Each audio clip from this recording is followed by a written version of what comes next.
behalf of the Assembly, I wish to thank the Prime Minister and Minister for National Security and Intelligence, Child Poverty Reduction and Ministerial Services of New Zealand for the statement just made, and I request protocol to escort Her Excellency. Ассамблея заслушает выступление премьер-министра Исламской The Assembly will Республики now hear an Пакистан, address by His его превосходительство Excellency Мухаммада Mohammed Шахбаза Shahbaz Sharif, Шарифа. Prime Minister Прошу of the службу Islamic Republic протокола of проводить его Pakistan. I request превосходительство. protocol to escort His Excellency. Я с большим удовольствием приветствую I have great премьер-министра pleasure in Исламской welcoming Республики His Пакистан, Excellency его Mohammed превосходительство Shahbaz Мухаммада Sharif, Шахбаза Prime Шарифа, Minister of the Islamic приглашая Republic его of выступить перед Pakistan. I Ассамблеей. invite him to address the Assembly. بسم الله الرحمن الرحيم قل يا عبادي الذين أسرفوا لا تقنطوا من رحمة الله إن الله يغفر ذنوبا جميعا. Mr. President, Excellencies, distinguished delegates, as I stand here today to tell the story of my country, Pakistan, my heart and mind have not been able to leave home. Standing here, I still feel that I am visiting one of the flood-affected areas of Sindh and Balochistan of my country. No words can describe the shock we are living through or how the face of the country lies transformed. I have come to explain firsthand the scale and magnitude of this climate catastrophe that has pushed 1/3 of my country underwater in a superstorm that no one has seen in one's living memory. For 40 days and 40 nights, a biblical flood poured down on us, smashing centuries of weather records, challenging everything we knew about disaster and how to manage it. Even today, huge swaths of the country are still underwater, submerged in an ocean of human suffering. In this ground zero of climate change, 33 million people, including women and children, are now at high risk from health hazards, with 650,000 women giving birth in makeshift tarpaulins. More than 1,500 of my people have been gone from this world in this great flood, including over 400 children. Far more are in peril from disease and malnutrition. As we speak, millions of climate migrants are still looking for dry land to pitch their tents on, with heartbreaking losses to their families, their futures, and their livelihoods gone for long times to come. Early estimates suggest that more than 13,000 kilometers of metal roads have been damaged, over 370 bridges have been swept away, 1 million homes have been destroyed, and another million damaged. More than 1 million farm animals have been killed. 4 million acres of crops have been washed away, stripping the people of their bread basket, and damage of an unimaginable scale. Mr. President, Pakistan has never seen a more stark and devastating example of the impact of global warming. Life in Pakistan has changed forever. I have visited personally and spent time in every corner of my devastated country. People in Pakistan ask why. Why has this happened to them? When global warming rips apart whole families and an entire country at this ferocious speed, it is time to ask why, and time to ask not what can be done, but what must be done. The undeniable truth is that this calamity has not been triggered by anything we have done. Our glaciers are melting fast, our forests are burning, and our heat waves have crossed 53 degrees Celsius, making us the hottest place on the planet. And now, Mr. President, now we live through an unprecedented monster monsoon. It is literally a monsoon on steroids, as the UN Secretary General described it most befittingly. It is on steroids. One thing is very clear. What happened in Pakistan will not stay in Pakistan.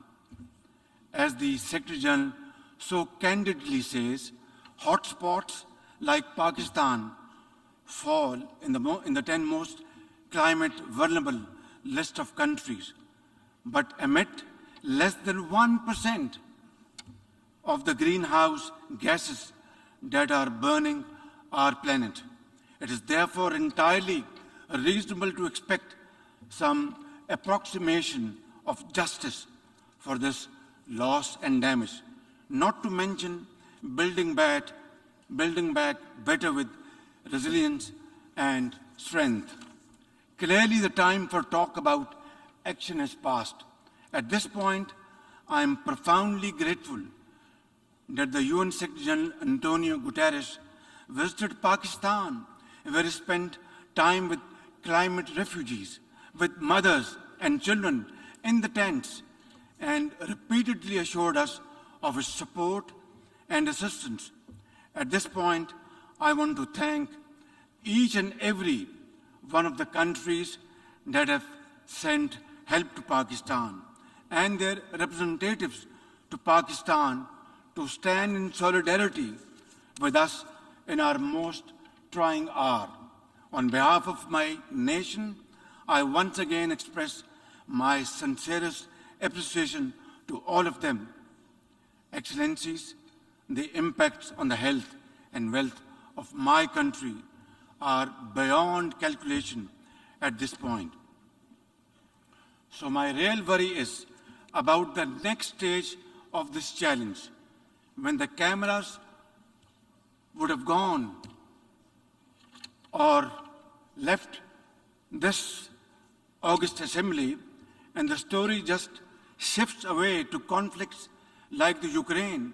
My question is, will we be left alone, high and dry, to cope with a crisis which we did not create, not of our doing?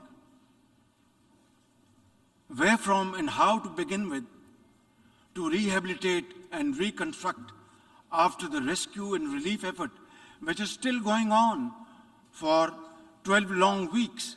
For many of the lives we have saved, the future is dimmed by new fragility, lost homes, decimated livelihoods, deluged croplands, permanent food insecurity, and exposure to uncertain futures.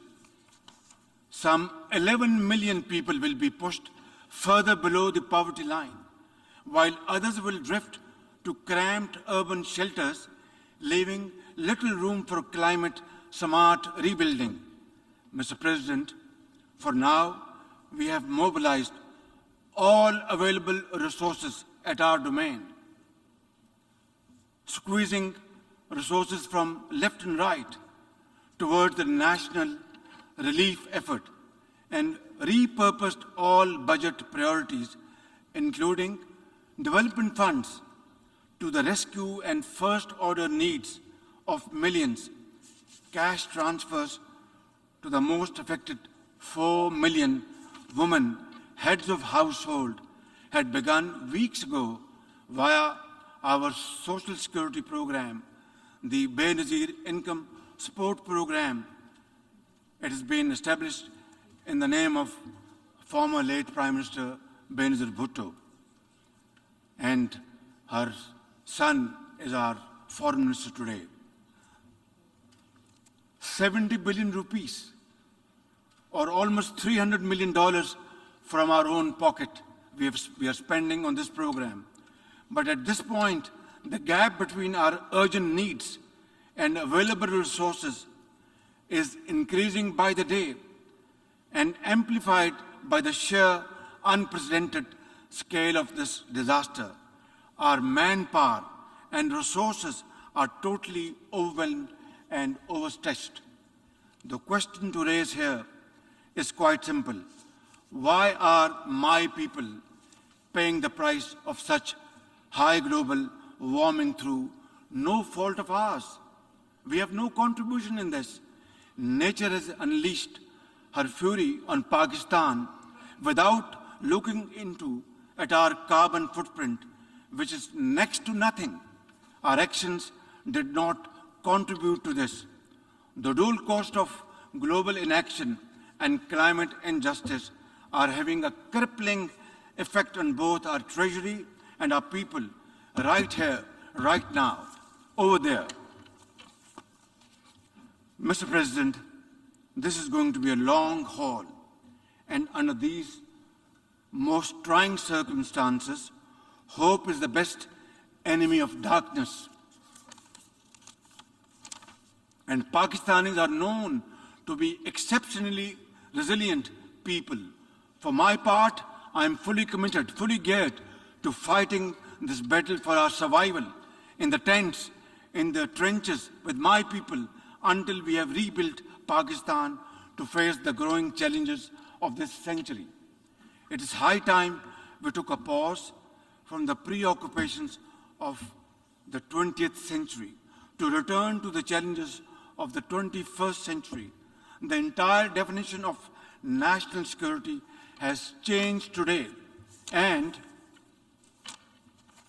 unless the leaders of the world come together to act now on an agreed common agenda, there will be no earth to fight wars over. Nature will be fighting back, and for that, humanity is no match at all. Mr. President, Pakistan's urgent priority right now is to ensure a rapid economic growth and lift millions out of poverty and hunger. To enable any such policy momentum, Pakistan needs a stable external environment. We look for peace with all our neighbors, including India. Sustainable peace and stability in South Asia, however, remains contingent upon a just and lasting solution of the Jammu and Kashmir dispute. At the heart of this long-standing dispute lies the denial of the inalienable right of the Kashmiri people to self-determination. India's illegal and unilateral actions of 5th August 2019 to change the internationally recognized disputed status of Jammu and Kashmir and to alter the demographic structure of the occupied territory further undermined the prospects of peace and inflamed regional tensions. India's ruthless campaign of repression against Kashmiris has continued to grow in scale and intensity. In pursuit of this heinous goal, New Delhi has ramped up its military deployments in occupied Jammu and Kashmir to 900,000 troops, thus making it the most militarized zone in the world. The serial brutalization of Kashmiris takes many forms: extrajudicial killings, incarceration, custodial torture and death, indiscriminate use of force, deliberate targeting of Kashmiri youth with pellet guns and collective punishments imposed on entire communities. In a classic settler colonial project, India is seeking to turn the Muslim majority Jammu and Kashmir into a Hindu territory through illegal demographic changes. Millions of fake domicile certificates have been issued to non-Kashmiris. Kashmiri land and properties are being seized. Electoral districts have been gerrymandered, and over 2.5 million non-Kashmiri illegal voters fraudulently registered. All this is in blatant violation of Security Council's resolutions and international law, particularly the 4th Geneva Convention. For our part, the Pakistani people have always stood by our Kashmiri brothers and sisters in complete solidarity and will continue to do so, no matter what, until their right to self-determination is fully realized in accordance with the relevant UN Security Council resolutions. I assure the World Forum and this august platform that we in Pakistan remain consistent in our commitment to peace in South Asia. India must take credible steps to create enabling environment for constructive engagement. We are neighbors and we are there forever. The choice is ours, whether we live in peace or keep on fighting with each other. We have had 3 wars from 1947 onwards, and as a consequence, only miseries, poverty, unemployment increase on both sides. It's now up to us to resolve our differences, our problems, our issues, like peaceful neighbors through peaceful negotiations and discussions, and save our scarce resources for promoting education and health and employment to millions of people, young boys and girls on both sides of the divide, and not waste our resources in buying more ammunition and trying to promote tension in this area. I think it's high time that India understands this message loud and clear, that both countries are armed to the teeth. War is not an option. It is not an option. It is not an option. Only peaceful dialogue can resolve these issues so that the world become more peaceful in times to come. Mr. President, Afghanistan today presents a unique challenge.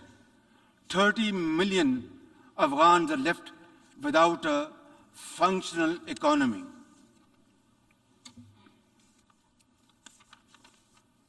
And banking system that allows ordinary Afghans to make a living, to be able to build a better future. Pakistan would also like to see Afghanistan, which is at peace with itself and the world, and which respects and nurtures all its citizens without regard to gender, ethnicity, and religion. Pakistan is working to encourage respect for the rights of Afghan girls and women to education and work. Yet, it is at this point, isolating the Afghan interim government could aggravate the suffering of the Afghan people who are already destitute. Constructive engagement and economic support are more likely to secure a positive response. A peaceful, prosperous, and connected Afghanistan in our collective interest. As a neighbor, Pakistan has a vital stake in peace and stability in Afghanistan. We have led the humanitarian efforts to help our Afghan brothers and sisters. We must avoid another civil war, rising terrorism, drug trafficking, or new refugees, which none of Afghanistan's neighbors are in a position to accommodate. Pakistan urges the international community to respond in a positive way to the UN Secretary General's appeal for $4.2 billion in humanitarian and economic assistance to Afghanistan, release Afghanistan's financial reserves, essential to revive its banking system. Pakistan shares the key concern of the international community regarding the threat posed by the major terrorist groups operating from Afghanistan, especially ISIL-K and Tehreek-e-Taliban Pakistan, as well as Al-Qaeda, ETIM, and IMU. They all need to be dealt with effectively and comprehensively with the support and cooperation of the interim Afghan authorities. In turn, the international community should address Afghanistan's dire humanitarian needs. Mr. President, Pakistan strongly condemns terrorism in all its forms and shades and manifestations. Terrorism does not have a religion, ladies and gentlemen. It is based on dogma, fueled by poverty, unemployment, deprivation, injustice, and ignorance, and fanned by vested interests. Pakistan is the principal victim of terrorism. Over the last 2 decades, we have suffered more than 80,000 casualties and over $150 billion in economic losses due to terrorist attack. Our armed forces, with the support of our people, mothers, traders, students, teachers, engineers, doctors, have broken the back of terrorism within Pakistan, yet we continue to suffer terrorist attacks from across our borders, sponsored and financed by our regional adversary. We are determined to defeat such cross-border terrorism. And I must say loud and clear that the amount of sacrifices Pakistan has made to defeat terrorism over the period of time has been unprecedented in the contemporary history of Pakistan. I tell often to my friends, if you see somebody, a mother or a child or a boy limping on the streets of Pakistan, maybe he was a victim of terrorists years back. That is the kind of sacrifice Pakistan has paid. Our generals, our soldiers, our doctors, mothers, teachers, students, and traders, they all paid their lives for Pakistan's well-being and defeated terrorism. And this peace which was restored back in Pakistan after great sacrifices is not only for Pakistan, it is a peace for global countries and global community. And we are very proud of it. And this is the biggest manifestation of our commitment, our concern, and our continued efforts to defeat terrorism wherever it is. Mr. President, Islamophobia is a global phenomenon. Since 9/11, suspicion and fear of Muslims and discrimination against them have escalated to epidemic proportions. The officially sponsored campaign of oppression against India's over 200 million Muslims is the worst manifestation of Islamophobia. They are subjected to discriminatory laws and policies, hijab bans, attacks on mosques, and lynchings by Hindu mobs. I am particularly concerned by the calls for genocide against India's Muslims by some extremist groups. Earlier this year, this assembly adopted a landmark resolution introduced by Pakistan on behalf of the OIC, designating 15th March as the International Day to combat Islamophobia. It's my sincere and ardent hope that this should lead to concrete measures by the UN and member states to combat Islamophobia and promote interfaith harmony. Mr. President, Pakistan is deeply concerned by the numerous conflicts across the Middle East, including in Syria and Yemen. We support all possible efforts to promote their peaceful resolutions. We call on Israel to put an immediate end to the blatant use of force and flagrant violations of human rights of the Palestinian people and the repeated desecration of the holy Al-Aqsa Mosque. The only just, comprehensive, and lasting solution of the Palestinian question is the acceptance of a viable, independent, and contiguous Palestinian state with the pre-1967 borders and Al-Quds al-Sharif as its capital. Mr. President, the Security Council and the General Assembly must be empowered to play their respective roles under the UN Charter.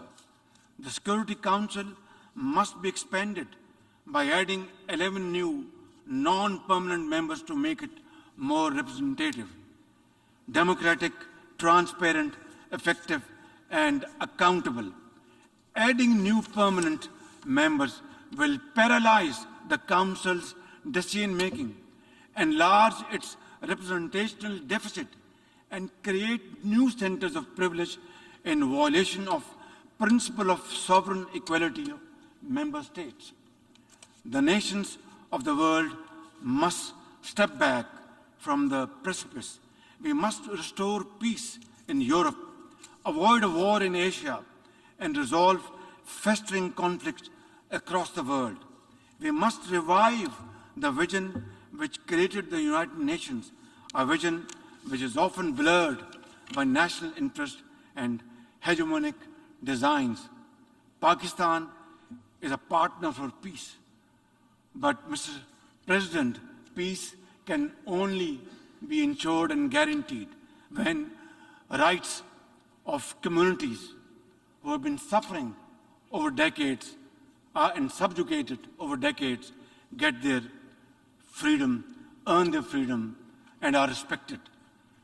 In this behalf, before I conclude, Mr. President, I would once again repeat at the cost of repetition that we want to have peace with India, but long-lasting, enduring peace can only be ensured and guaranteed through a just and fair solution of Kashmir, providing rights to the people of Kashmir under UN Charter, according to Security Council resolutions, the right of self-determination, and I will be most forthcoming to sit down then and talk to our Indian counterparts to pave the way forward for future so that our generations do not suffer, so that we spend our resources on mitigating miseries, on building structures to face these floods and outbursts of clouds. We are developing societies. We don't have unlimited resources. We must deploy our resources for the well-being of the people, for our children, for their promotion, for their empowerment, for their employment, for health, for education, and make Pakistan, and of course other developing societies must find their own place in community of nations through hard work, untiring efforts, and sacrifice. That is the only way forward. Therefore, we will work with all those committed to the United Charter's principles to restore the vision which created the United Nations and to equip this organization with the capacity to preserve global peace and promote universal prosperity. I thank you. От имени Ассамблеи хочу поблагодарить премьер-министра Исламской Республики Пакистан за только что сделанное заявление и прошу службу протокола проводить его превосходительство. Ассамблея заслушает выступление премьер-министра The Assembly Королевства will hear an address Камбоджи, by His его